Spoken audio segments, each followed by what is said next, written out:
왜 인사 안 해요? 라우리스 군다스는 라트비아 작가이다. 극작가 겸 각본가, 영화와 연극 감독으로 활동했다. 유리 언덕의 발자국, 설탕집, 시리즈 등의 각본을 썼다. 이 책이 궁금한 어른들에게 생각할 만한 주제. 당연히 여기 있는 것들을 생각하기. 로티는 항상 궁금했다. 영혼의 단짝인 할아버지가 인사를 하지 않기 때문이다. 로티가 만나는 모든 사람들에게 인사를 하게 된 것은 할아버지가 하라고 했기 때문이었다. 로티는 할아버지가 인사를 할 수 있도록 계획을 세웠다.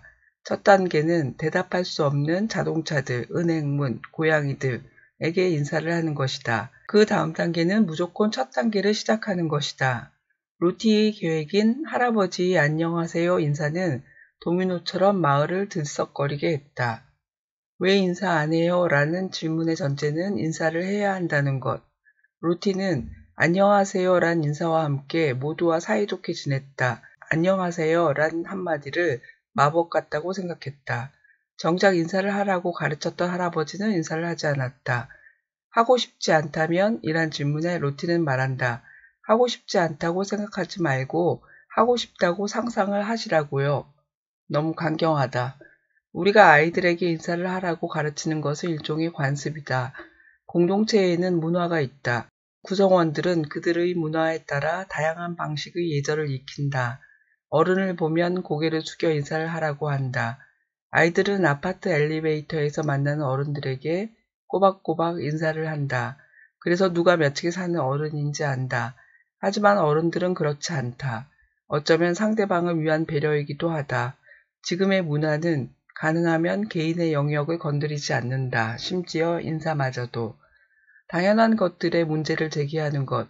이 책의 매력이다. 별 생각 없이 따르거나 혹은 무시하는 일상의 행위에 대해 엄격하고 깊이 있게 다루고 있다. 반드시 인사를 해야 한다라는 주장이 과하긴 하다. 나도 모르게 당연시 여기는 것이 있을까 살펴본다. 당연시 여기는 게 마땅하다면 그 이유는 무엇일지 점검해 본다. 줄거리. 할아버지는 붕붕이에게 영혼의 단짝이긴 해요. 엄마는 둘이 손발이 척척 맞는다고 천생연분이래요. 할아버지와 붕붕이는 많은 것을 함께 해요. 아침 먹기, 큰 소리로 책 읽기, 놀이터 가기, 가게 가기. 붕붕이는 로티의 별명이고 고래는 할아버지의 별명이에요. 어느 날 붕붕이가 물었어요. 할아버지, 왜 안녕하세요 라고 인사하지 않아요? 붕붕이는 어디서 누구를 만나든지 모든 사람들에게 인사했어요. 처음엔 하고 싶지 않았지만 그래야 한다고 할아버지가 말해서 인사를 해요. 할아버지가 아무 말이 없어서 붕붕이는 차츰 걱정됐어요. 내 말이 맞는 것 같구나. 하지만 내 나이 또래의 모르는 사람들이 나한테 안녕하세요 하고 인사하는 걸 본 적 있니? 없지. 지금 이 자리에서도 말이야. 보렴 시그네의 할머니가 나한테 인사하던 할아버지는 어쩐지 시비를 거는 말투였어요. 그럼 할아버지가 먼저 할머니한테 인사해 봤어요? 할아버지는 이번에는 전혀 웃지 않았어요. 붕붕이가 시그네의 할머니가 있는 쪽으로 할아버지의 손을 잡아 끌기 시작하자 할아버지가 손을 획 뿌리치고 도로 쪽으로 급히 가버렸어요. 다음날 할아버지가 조심스럽게 말을 꺼냈어요. 미안하구나. 내가 옳았어. 그런데 만약 누군가가 인사하고 싶지 않으면 어떡하지? 할아버지가 먼저 인사하고 사람들이 어떻게 하는지 보는 거예요. 그리고 사람들이 처음엔 인사하기 싫을지 몰라도 두 번째나 세 번째엔 인사할 거예요. 제 말을 믿어보세요. 붕붕이는 모두와 사이좋게 지냈어요. 마법 같은 한마디, 안녕하세요와 함께. 그런데 만약에 내가 인사하고 싶지 않으면? 왜요? 평생 동안 살면서 다른 건 몰라도 인사는 하면서 지내야죠. 공원에 인사 연습이라도 하러 가보자고요. 둘은 공원을 향해 나섰어요. 하지만 아무 일도 일어나지 않았어요. 할아버지가 기회를 완전히 날려버렸어요. 할아버지가 시그네의 할머니 앞까지 정확히 6발자국 남아있을 때 할아버지는 갑자기 엄청나게 속력을 내며 공원 맞은편으로 앞질러 왔어요. 인사를 어떻게 해야 할지 모르겠어. 배우면 돼요. 우리 할아버지가 언제나 그렇게 말하셨다고요. 붕붕이가 세운 인사 계획은 간단했어요. 첫 단계로 대답조차 할 수 없는 것들에게 인사하는 걸로 시작하기. 그 다음 단계는 무조건 첫 단계를 시작하기. 사람들뿐 아니라 고양이에게든 자동차에게든. 할아버지는 붕붕이 계획에 토를 달기 시작했어요. 할아버지는 인사하고 싶지 않았던 거예요. 그러면 하고 싶지 않다고 생각하지 말고 하고 싶다고 상상을 하시라고요. 붕붕이는 할아버지가 대충 아무렇게나 인사하도록 내버려 두지 않았어요. 할아버지는 8번째 시도로 줄무늬 고양이에게 인사를 하고 나서 조금씩 나아지기 시작했어요. 그날 붕붕이는 지금껏 살면서 가장 창피한 일을 겪었어요. 할아버지는 이제 연습은 그만하고 실제로 사람들에게 인사를 해보겠다고 했어요. 둘은 걸어서 더 오래된 공원으로 갔어요. 할아버지와 비슷한 나이로 보이는 보라색 치마를 입은 할머니가 버스 정류장에 혼자 있었어요. 할아버지는 한참 동안 준비하고 또 준비했어요. 마침내 안녕하세요 하는 목소리가 기차의 경적 소리처럼 커다랗게 울렸어요. 버스를 기다리던 할머니는 갑자기 깜짝 놀라고 겁먹어서 비틀거렸어요. 할머니는 날아가듯 손살같이 사라졌지요. 그러나 그것은 시작일 뿐이었어요. 버스 정류장을 지나던 경찰관 2명이 할아버지 앞에 나타났어요. 경찰관은 할머니가 화들짝 놀라 달려가 버린 이유를 매우 궁금해했어요. 나는 그냥 그 부인에게 인사했을 뿐인데, 붕붕이는 경찰관에게 우리는 지금 GPS를 가지고 술래잡기를 하고 있는데 아저씨들이 우리를 방해하고 있다고 거짓말했어요.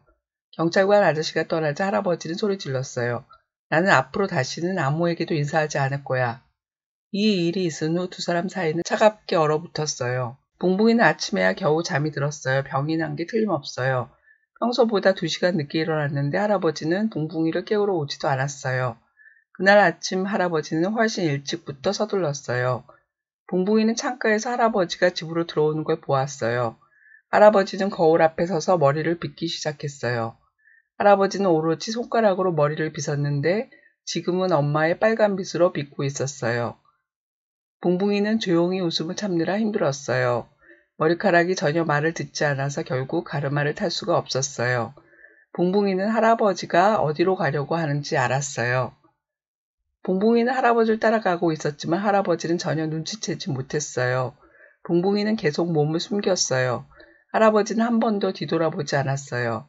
빨간 머리핀을 꽂은 시그네의 할머니가 보이자마자 할아버지는 급하게 멈춰섰어요. 그 바람에 붕붕이는 나무 덤불 뒤로 재빨리 몸을 숨길 수밖에 없었어요. 붕붕이는 우스꽝스럽게 붉어진 할아버지 얼굴과 시그네의 할머니의 웃는 얼굴을 봤어요. 모든 일이 붕붕이가 상상했던 것보다 훨씬 보기 좋았어요. 할아버지와 시그네의 할머니가 즐거워하는 모습을 멀리서도 알아볼 수 있었어요. 붕붕이도 기분 좋았어요. 그러다가 붕붕이는 따뜻한 덤불 사이에서 깜빡 잠이 들었어요. 눈을 떠보니 할아버지가 어디에도 보이지 않았어요. 지금은 아주 멀리 나와 있었어요. 긴 길, 키가 큰 신호등이 모두 무섭게 느껴졌어요. 날이 더 어두워지자 으스스해졌어요. 겁에 질린 붕붕이가 소리를 질렀어요. 하지만 덤불 아니라 사람들에게 잘 들리지 않았어요. 할아버지 도와줘요. 나 이제 화 안 났어요. 내가 완전 바보였어요, 할아버지. 갑자기 뒤쪽에서 누군가가 불쑥 덤불을 뚫고 들어왔어요. 나야 그래. 나라고 할아버지. 진짜 할아버지만이 하는 뽀뽀였어요. 할아버지는 뒤돌아보지 않는 척했을 뿐 사실은 가게 창문에 비친 붕붕이의 모습을 다 보고 있었어요. 바로 다음날 할아버지와 비즈마 할머니는 걸어가며 지나치는 사람들 모두에게 만날 때마다 인사하러 공원에 가기로 했어요. 비즈마 할머니와 고래 할아버지 생각이 옳았어요. 인사가 들불처럼 퍼져나갔어요. 이제는 눈덩이처럼 불어나서 진짜 눈사태가 일어나고 있었어요. 안녕하세요, 안녕하세요, 안녕하세요. 전에는 서로 본체 만체 하던 어른들이 반갑게 인사를 하기 시작했어요. 언제 어디서나 눈을 반짝이며 아주 활기찬 목소리로요. 의미를 찾는 질문, 당연한 것을 생각하기, 책에 드러나 있는 내용을 정확히 해석하기, 근거를 찾아 추론으로 해석하기, 그리고 주제에 관한 일반화하기를 위해 질문을 만들었습니다. 수업 자료나 과제로 활용하시면 좋겠습니다. 정확히 읽기. 루티는 할아버지에게 왜 안녕하세요 라고 인사하지 않아요 하고 물었습니다. 루티는 왜 그것이 궁금했나요? 할아버지는 루티에게 묻습니다. 만약 내가 누군가에게 인사를 하는데 누군가가 인사하고 싶지 않으면 어떡하지? 루티는 어떻게 대답했나요? 침묵이 불편하면서도 좋은 점이 있다고 했습니다. 어떤 점이 좋은가요? 인사가 들풀처럼 퍼져나가게 된 이유는 무엇일까요? 깊이 읽기. 로티는 인사를 당연히 해야 하는 행동이라고 생각합니다. 왜 그렇게 생각할까요? 할아버지는 왜 인사를 하고 싶지 않았을까요? 할아버지는 전에 한 번도 만난 적이 없었던 사람보다 조금이라도 아는 사람에게 인사하는 것이 더 어렵다고 말했습니다. 왜 할아버지는 아는 사람에게 인사하는 게 더 어려울까요?